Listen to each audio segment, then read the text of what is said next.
Hey everybody, Fabled Ways here. I haven't been subscribed to Final Fantasy XIV in about a month, maybe 2 months now. But that's not to say that the game hasn't been interesting to pay attention to, because if you have paid attention to Twitch at all, it started out with Asmongold, then it went on to so many different people, it went on to Rich, it went on to Quinn, it went on to so many other people, Moist Critical, Charlie, and now, like... Asphalt, I believe his name was? I don't remember. Asfen, that's it. Many people are now jumping over to Final Fantasy XIV to give it a shot because they realize, hey, there's some viewership to be had there. And I wanted to give my thoughts on it because, you know, I'm not a Twitch streamer. I don't really have, like... To be entirely honest, I don't have a horse in the race when it comes to Final Fantasy XIV on Twitch over YouTube or anything like that, so I guess I can kind of comment on it and give my neutral thoughts on it. I'm thinking about going on to Twitch because the YouTube platform, in terms of what they offer, I'm not really looking for similar things, like the Super Chat feature is not really what I was looking for on YouTube, but I do like the bit system. Like if you donate 1 bit, that'll be TTS, and that's something I really like. I want to get that interaction going, so I'm considering Twitch.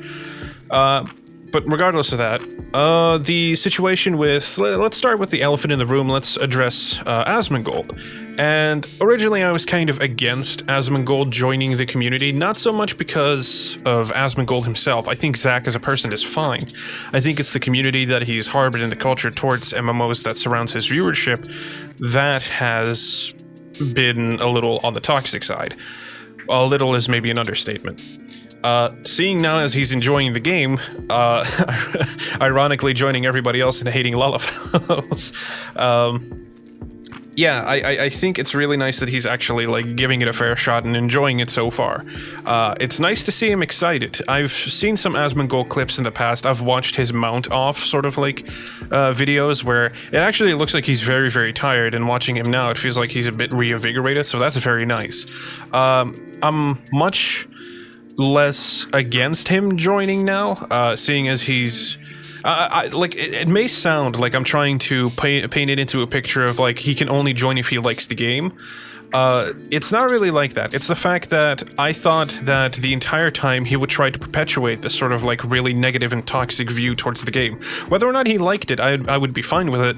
It's more so, if he doesn't like it, that's fine, but what's he going to say about it that's going to immediately, I don't know, like, if you've seen him react to any of the trailers in the past, watch his chat, you'll see, like, the and all that kind of stuff, and it is a weeby game because it is centered around an anime art style and Japanese stuff. It is kind of weeby. But we don't really need more of that versus type stuff, even though that, I think now that's cultivated more than ever, especially considering the last WoW patch was just absolute trash. So I'm okay with him joining. I'm more than okay with it, not like my opinion really matters, but I'm happy he's enjoying the game at least. Then we have, on the exact opposite spectrum, we have another streamer, of course, the second elephant in the room, which is the Quinn64, 69, I believe his name was. Listen, it was bound to go wrong, okay? When you don't, like, okay, A Realm Reborn is essentially, it's been widely regarded as a filter, almost. If you can chug along through A Realm Reborn, because it doesn't have a really gripping story, the combat isn't necessarily exciting. It takes a long time to get up to where people are actively participating, so usually A Realm Reborn is a filter. If you can stick through A Realm Reborn, you've got a game for life, essentially. That's the mentality of it, right? Like, if you can get through A Realm Reborn, perfectly fine. The Quinn person got up to Sestasha, felt like the combat wasn't engaging, and then jumped. And then pretended like he was good enough to play with level 80s, even though it's not even fucking comparable. Like, here's the thing that bothered me the most. He said he was competent enough to play alongside level 80 characters, and if I remember correctly, he wasn't doing anything unsynced, so it doesn't matter. Not just that you weren't. Tanks are dealing higher damage than you, and I'm pretty much a tank main in the game. Even though I've said many times in the past, I don't really know what I main, but I think I mostly main like tank because that's usually easy to fall back on, and I find it easy to do. So when when tanks are dealing more damage than a Dragoon, Dragoons aren't the top of the top DPS, sure, but if they're out DPSing you, guess what? You're barely hitting your 1-2-3 combo, to be entirely honest, buddy.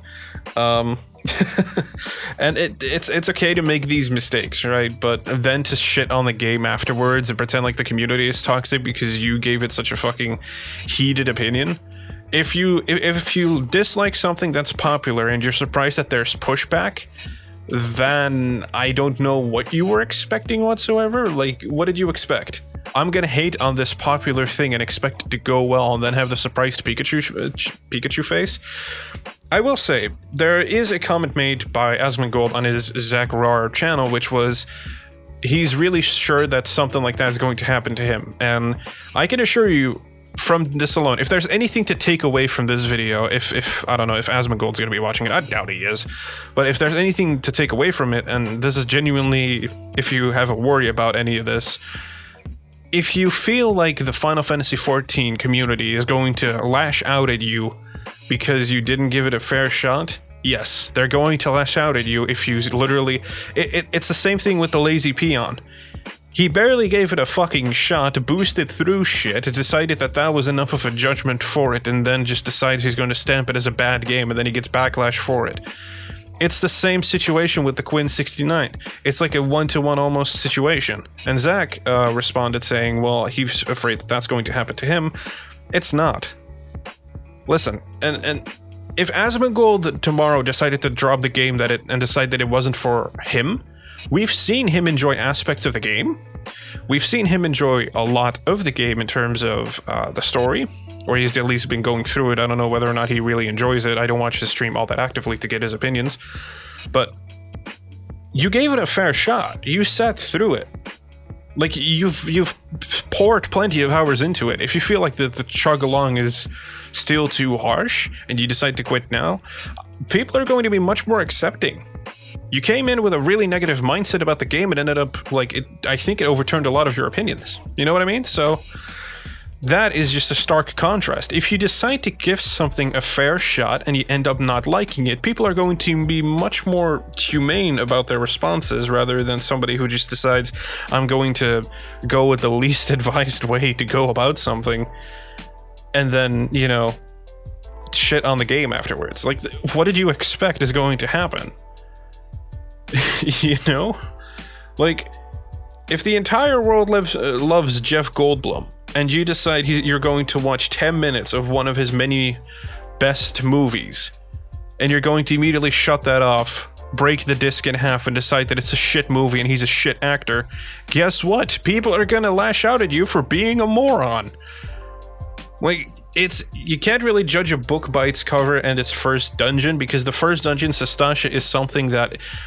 Early on, Sastasha might seem like an okay dungeon, but the moment you hit level 70, 60, or maybe even 80, or 90 soon, I guess what? It's going to be one of the worst dungeons to get. They implemented features now so that you're not going to get that stuff as much, but if you get Sastasha, it's going to suck. People dislike Sastasha. It's very boring. I'm very sure that with Sastasha, you can probably roll on through with 3 DPS and just 1 healer. That's probably the most realistic situation, because the tanking, you don't really need to do much. You barely need to hit your cooldowns. Just don't do big pulls, or well, pull 2 packs. That's about it. Yeah, it's not all that exciting of a dungeon, really. It's kind of a speed run, like a trot through speed run type thing. I'm fine with the idea that Twitch and the Twitch streamers and their meta is now becoming Final Fantasy XIV. Like, it's the same way that it for a while it was Rust, then it was Minecraft, or before it was Minecraft, then a lot of other stuff started coming up. It's the same thing with Fall Guys and Among Us. It's just another meta that's going to happen, and now the meta is shifting towards Final Fantasy XIV. I'm really happy that the community is growing. The fact that digital codes are selling out... Listen, okay, really quickly to address this, and there's confirmation from people that worked at Square Enix, that still work at Square Enix. Those codes are not being generated on the spot. They are pre-generated codes, yeah? They're not just like readily available all the time. It's just we've never had this many sales in a row on the game. So fantastic that it's happening. I hope Square Enix uses all of this newfound budget that they're going to get to only improve the game. And here's the main worry okay, first let's start with the Twitch worry. I hope that the community that it now garners is going to be a positive one. I don't need to lay in the whole gray community, by the way, shtick again, because you know about it, right? You already know how I feel about it. I just hope that it's not going to turn into one of those situations where we need to be wary of, like, people who are new, that they're just going to be toxic and intolerable, right? So that's what I'm hoping.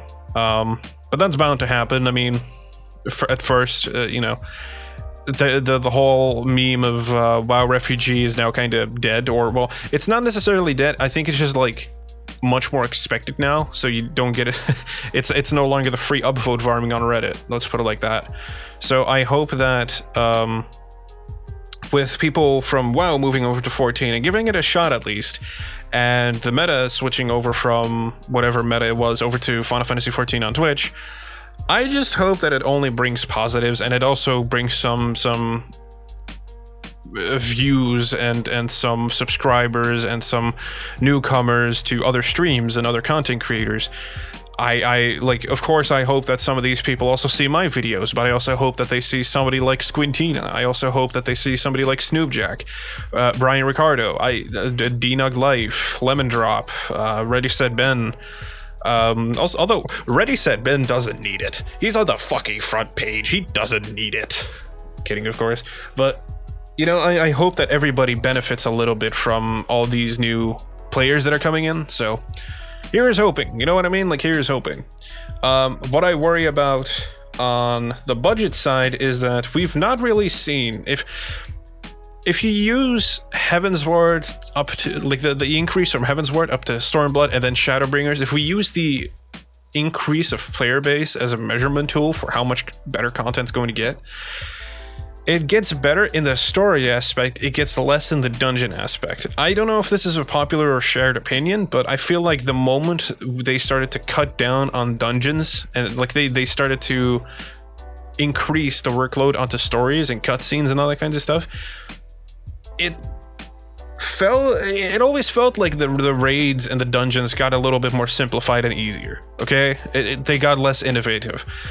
And I get it that remixing a dungeon and remixing a song is very, very nice. If you've never noticed, I think it's Anamnesis. Anamnesis and Niter is literally Sestasha, but Amarat, right?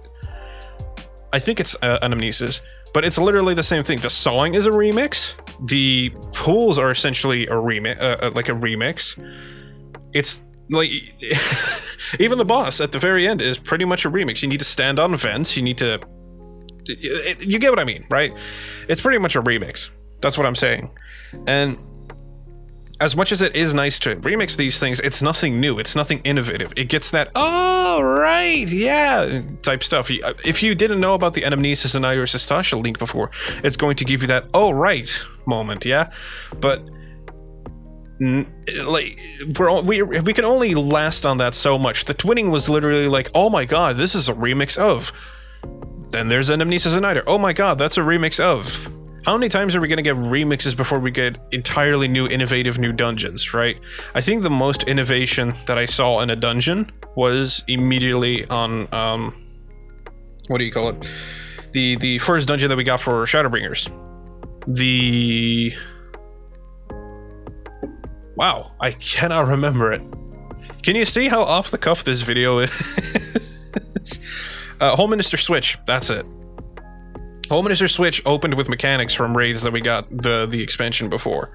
Like some of the Savage raids, right? So that's really, really cool. But that, like, we need more innovation like that. We need to up the difficulty. We need to do this. We need to do that. I just hope that the game's going to only improve. It's going to innovate more. It's going to introduce many more new things, and it's not just going to try to do remixes all the time, right? That's what I'm hoping for, that this player base increase has meant. Because let's be honest, we don't really want to talk about it, but if the player base increases, if the subscription amount increases, if we're going to keep getting these celebrations with the poppy things, like the confetti things that we get on the streams, and the scrolls coming down with like the X amount of active players, X amount of subscribed players, really, really cool stuff. But are we going to see something for it? I know that all of the money that's going from Final Fantasy XIV, like all the new subscriptions, all the new pre-orders, that's going immediately up to the Square Enix offices, right? I just hope that this means that they're going to allocate more funds into Final Fantasy XIV, and it's not going to go into just future games, because the future games, I get it, they're very important. Final Fantasy XVI is a very important game. If that one fails, I think a lot of people give up on the mainline games, right? Because Final Fantasy XIII wasn't the best. Final Fantasy XV didn't exactly launch like the best. And then Final Fantasy XVI, if this one flops, I don't know if we're going to be able to recover from it, from the bad standing that mainline games would have. It's only when remasters happen that suddenly games are good, it feels like. So if this one flops, okay, I get it. We need more, like, maybe a little bit of budget could fix that. But don't forget what the money maker was, right? Like, if 90% of your income is coming from this exact same thing, don't pump all of it into what's coming next in other games. Try to put that back into the game, because you're only going to reap more reward for it. It's only going to bring in more people, you know what I mean? So that's what I'm hoping, that community keeps growing positively and it's going to be tolerable. And I hope that from the budget increases, we're going to see some of that into Final Fantasy XIV, more than we've seen with Shadowbringers. Because I felt like Shadowbringers post-launch was okay, but it was sort of like a roller coaster of good, bad, good, bad, good, bad. Well, bad is maybe not a right word for it, but, you know, disappointing, I guess, maybe would be the best description for it. But then again, COVID also hit during that time, so who knows? Who knows? In any case, those are my thoughts on it. I think I wrapped it up in a very neat 17-minute, apparently, 17-minute bundle. If you've sat through it so far, thank you very much. Hopefully you're enjoying what you're doing. I hope that you're going to have a fantastic weekend and a fantastic week. The summer vacation is coming up. Do you have any big plans? Tell me about them. If you're not already in the Discord, make sure to join it down below. There's a little link there. You can join it. It's really, really nice. For the channel, I just quickly wanted to say that there's a likely chance I might rename the channel to Grim Fables, because it feels like I'm letting go of something very dear to me when I rename from Fabled Ways over to Grim Fables on the channel. So I don't know if I want to do it yet. It's a step I need to take. So I'm not entirely sure about that. But this could very well be the last Fabled Ways video. So, ooh, very scary. Very spooky. In any case, thank you very much for watching. Or listening, rather, because you're now going to be watching this. There's probably not much on screen. And I'll see you in the next video. Thank you.